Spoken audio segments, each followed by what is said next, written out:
dos hospitais americanos. O Brasil não montou hospitais próprios na Itália. O Brasil tinha grupos hospitalares que atuavam dentro dos hospitais comandados pelos americanos. Então, existiam vários níveis de hospital de acordo com a distância da frente de combate. Alguns chegaram a ficar próximos a poucos quilômetros, outros já a centenas de quilômetros, evoluindo a complexidade do tratamento, de cirurgias, de convalescência, de atendimento rápido, né, sutura e estancamento de sangramento, esse tipo de coisa. Nos hospitais comandados pelos americanos, havia uma chefia brasileira administrativa para as enfermeiras, os médicos, os farmacêuticos, os dentistas, todo o pessoal de saúde brasileiro, e uma chefia, vamos dizer, operacional da enfermagem, de uma enfermeira americana sobre as enfermeiras brasileiras. Como eu disse, as enfermeiras americanas já estavam incorporadas naquela estrutura militar, já tinha enfermeiras majores e coronéis que participavam ativamente daquela estrutura. Algumas enfermeiras brasileiras, por saberem falar inglês ou serem mais comunicativas, foram colocadas como oficiais de ligação. E,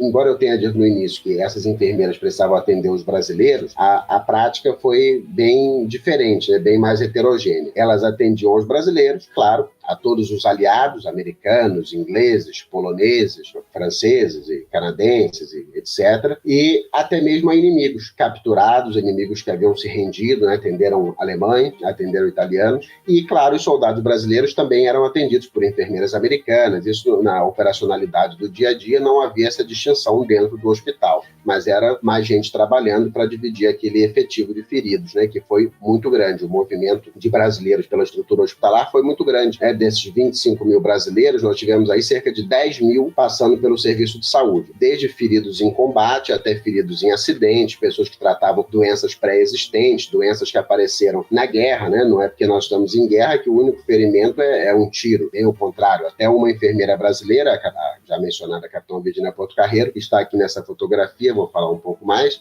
teve uma crise de apendicite na Itália, precisou ser operada, quer dizer, ela passou pelo serviço de saúde por uma coisa, vamos dizer, corriqueira, que poderia ter acontecido em qualquer lugar, aconteceu lá. Mas aí, acontecendo, alguém precisa tratar, né? E a própria enfermeira se tornou, então, a paciente e poucos dias depois estava de volta ao trabalho. Então, o atendimento foi bastante extenso a todo tipo de problema e muitos brasileiros realmente passaram pelo atendimento do serviço de saúde. Elas enfrentaram dificuldades que todos os combatentes enfrentaram, que são muito famosas na história da fé, né? E dificuldades óbvias, né? Dificuldade de idioma, claro, elas não falavam italiano, embora o português seja uma língua latina que tem essas proximidades. Elas também, muitas, né, a maioria não falavam inglês, que era a língua da estrutura em que elas estavam inseridas. As dificuldades de clima, né, saindo de um país tropical, bem quente. O inverno italiano daquele ano foi um recorde de frio, né? As temperaturas chegaram a 20 graus negativos, neve intensa, uma dificuldade de adaptação muito grande. E de hábitos bem simples, assim, a Major Elza Cansanção,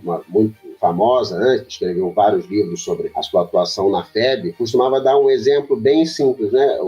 O termômetro para aferir se o doente estava com febre era em graus Fahrenheit, né? Estrutura americana. E elas estavam acostumadas com o termômetro em graus Celsius. Então, uma coisa tão, vamos dizer, banal do exercício da enfermagem, quanto aferir a temperatura do doente, se tornava um desafio, uma disciplina de cálculo, né? Então, são choques culturais muito grandes, né? De um outro país, ali no caso, até podemos dizer, mais do que um outro país, né? A atuação na Itália, dentro da estrutura americana, além, é claro, dos perigos óbvios de uma guerra, né? Embora atuando na retaguarda, não na linha de frente, porque quem retirava o ferido na linha de frente, no campo de batalha, eram os padioleiros, né? Cabos e soldados do batalhão, que os retiravam e faziam os primeiros socorros. Muitas enfermeiras sofreram ferimentos, sofreram problemas de saúde por essas dificuldades da guerra. Hospitais que pegaram fogo, o 16º Hospital de Evacuação foi incendiado. O alagamento muito famoso do 38º Hospital de Evacuação, em que o rio Arno transbordou, um hospital que era instalado em barracas, um hospital móvel, né, que tinha mais de 1.000 leitos, foi evacuado às pressas. As pessoas, algumas enfermeiras sofreram quedas, uma enfermeira fraturou a coluna, né, fraturou a costela, vamos nos limitar ao conhecimento médico, fraturou a coluna de maneira grave, né, ficou com dificuldades de locomoção o resto da vida, dificuldades de bombardeio, minas. É importante que a gente destaque que essas mulheres estavam na guerra, elas estavam em guerra.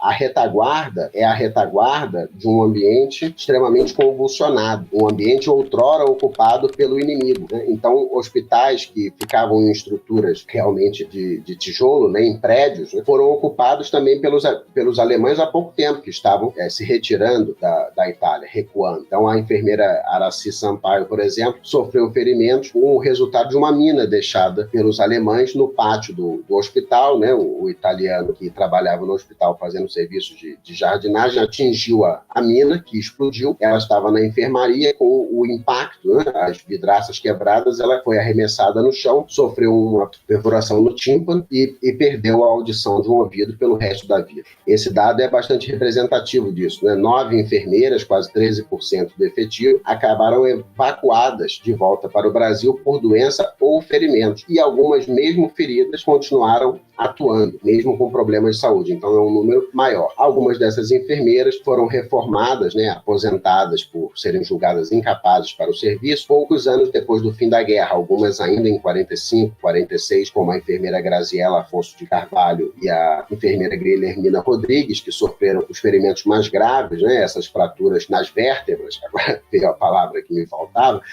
as duas sofreram quedas graves e fraturaram vértebras, ficaram com os movimentos limitados e foram rapidamente reformadas.